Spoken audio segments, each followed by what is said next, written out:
The sequel trilogy, in my opinion, isn't the worst thing, but there are some issues that I feel hurt the new trilogy in a way that made fans angry or scratch their head.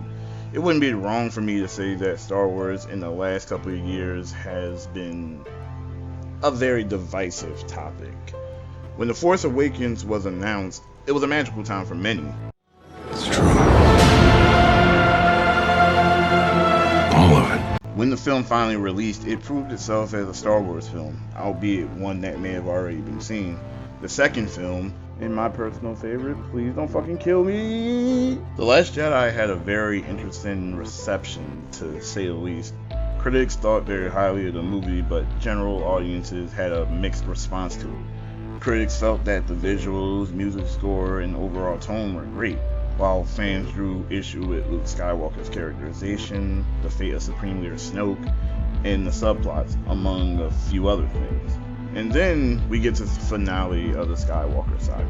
Star Wars Episode 9, The Rise of Skywalker.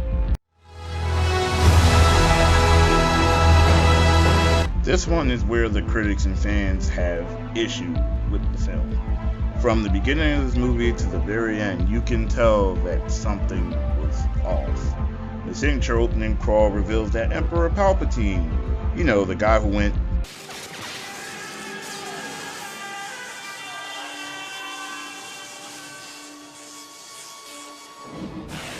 is the main antagonist outside of the First Order. This is how you lose an audience's interest in the story. Palpatine was already announced for the film, but that didn't mean skimming over the character's reaction to his return. I'll try to keep this as spoiler-free as possible, but sorry in advance if I do slip up. Snoke's role in the sequel trilogy is wasted, and in certain aspects contradicts things that were sort of established elsewhere. Rey's parentage comes back up in this film, despite feeling like audiences got their answer at the end of The Last Jedi, and it's rather lazy in my opinion. Don't even joke like that. I wasn't joking. Good, cause it wasn't funny. The pacing is a bit sloppy, with plot points being left unexplained, the overall story feeling rushed in places, and character arcs either being thrown out or led to an underdeveloped conclusion. If I had to sum up my feelings on the film with one word, it would be safe.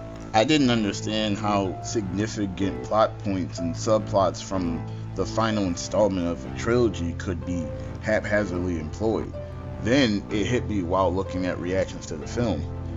None of the sequel trilogy films had a roadmap. There was no real planning with the films, and most of it was written as it went along.